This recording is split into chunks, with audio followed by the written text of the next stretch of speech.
Good evening. It is Friday, September 30th, 2022. Actually, it might I think the clock might have just struck midnight, so we're into a new month, October 1st. But we'll for the sake of continuity, we'll just call it Friday, September 30th. Technically, I don't think it's the next day until you go to sleep and you wake up, and then it's the next day.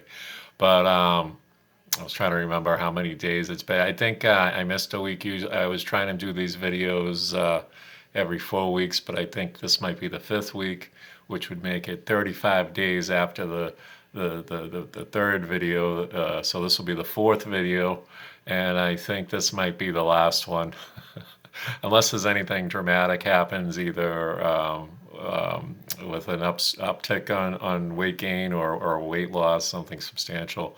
I lost 7 pounds since the last video, so that was 5 weeks. So basically, about a pound and a half a week, and that's to be expected. I think if I kept up the pace that I was going at, that would not be the healthiest thing.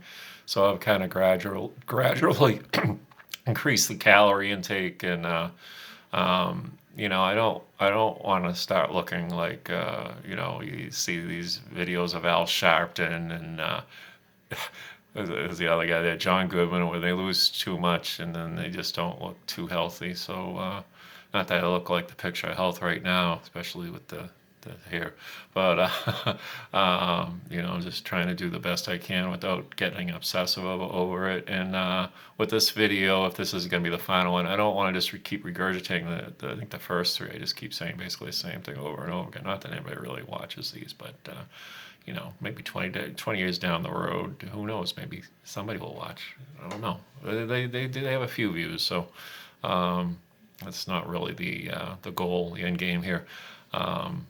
It's like I say, just kind of a running diary of my life. And when I started this little saga, this little journey, it was June 4th or 5th or whatever. It was a Friday, I think. So it's altogether it's 48 pounds altogether in 120 days, I believe.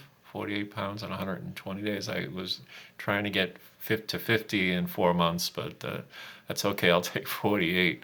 And what was good about when I was logging, what kind of got me back into it, other than feeling like the Goodyear blimp in human form, was I was able to go back with my FitnessPal app when I first started, and I was able to see where I was at when I last was this diligent back in 2014 when I was logging everything.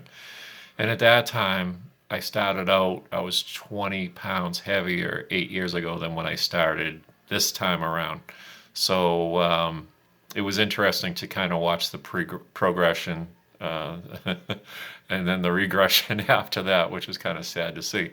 And it all kind of coincided with when I started working a new job that I hadn't worked in quite a while full time.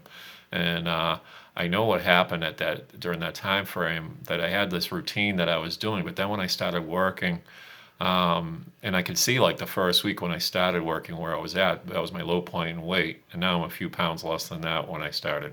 So not to give away, a gentleman does not reveal his weight, his actual weight.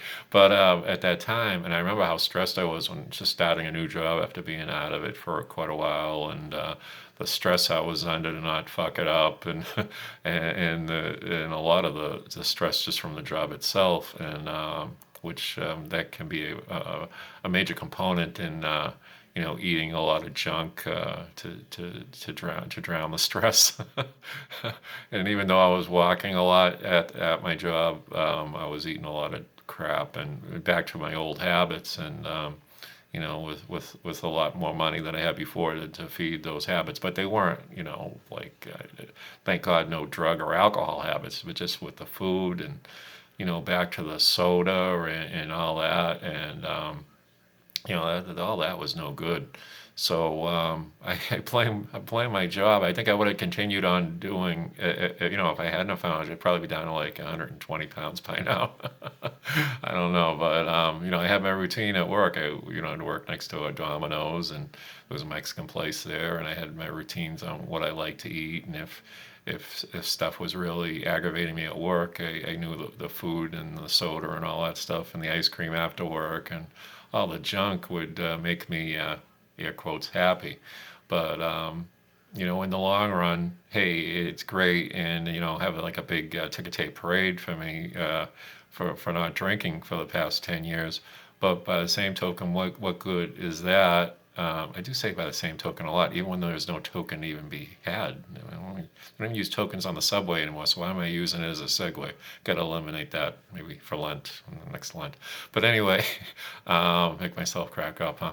So, what good is like doing that and then just, picking another drug, with sugar and all that. But not to say that I'm giving up ice cream entirely or, I like to have a root beer float on the weekends or whatever, but just be very, just sensible about it. And what I didn't talk about in the previous videos was how, I was walking a minimum of 7 miles a day and trying to walk more at work. And then dumbbells 3 times a week. So I'm not crazy about weights at all. I don't like pain at all.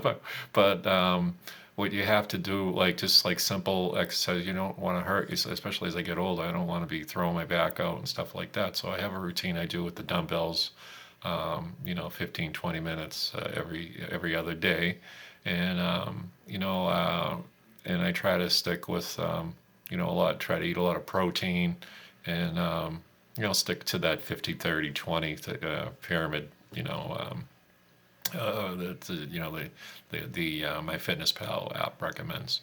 So, just try to keep my strength and get stronger and, you know, um, that's kind of like what I want to do is just maintain my strength and when I wake up in the morning, I do all my stretching. I get down on the carpet and do all my stretching for my what is there left of the core, and then when I come home from work, I do the same thing, my same routine, and I have that routine I've been doing, for the past 6 or 7 years. And with the scoliosis that I had from a kid, I've always had some level of back pain, but it's tolerable. It wasn't tolerable when I was, you know, a big, big and hefty. And the more I've noticed that, the more weight that I've lost, that I don't get the pain in the lower back, especially.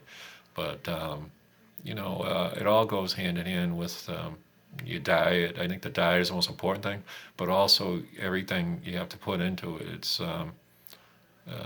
taking care of yourself isn't easy. It really isn't. But if you're conscious of it, and then it just becomes second nature, I think. And I'm not going to go back to those bad habits anymore, knock on wood, because I feel so much better now without all that sugar and everything. I think the big thing for me, going before I go to bed, I'd have like maybe a couple of sodas and a dish of ice cream and whatever I had for dinner or whatever. Now just ice water and some pretzels. That's my little secret. The pretzels have very little fat, and I count them out.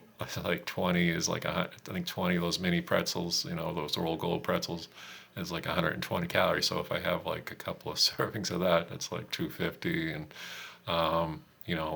try to limit the calories during the day.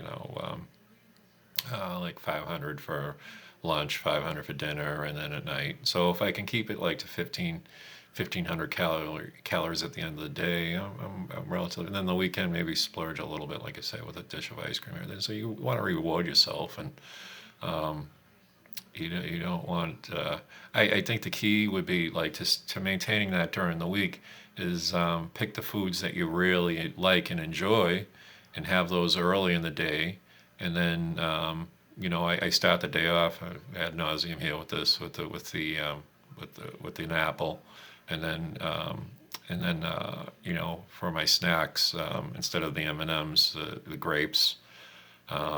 But I don't overdo it on the grapes because a lot of sugar on the grapes, even though it's probably a healthier sugar. Sugar is sugar. So I try to stay right around 30 grapes a day at the most.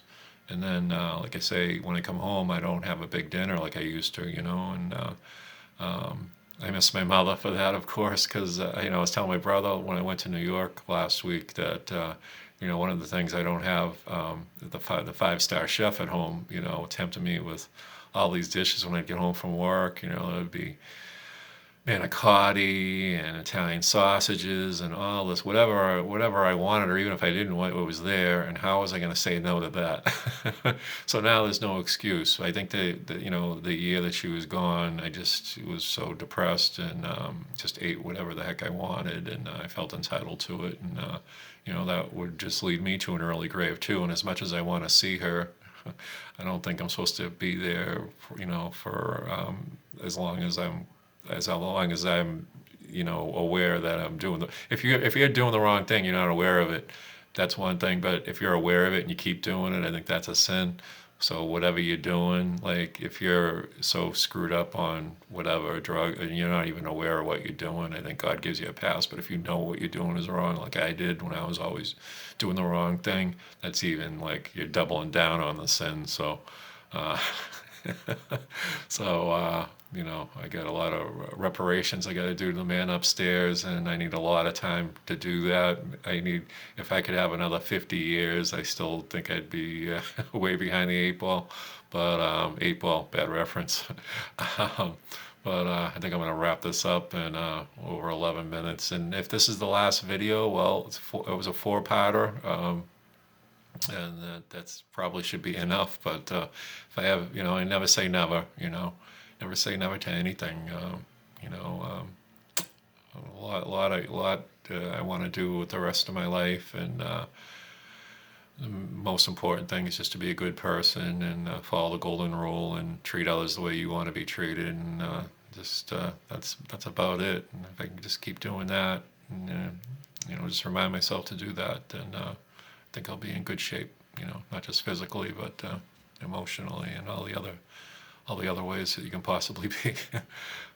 But still, a lot of work to get to that point. So I'll just keep trying to keep getting skinny.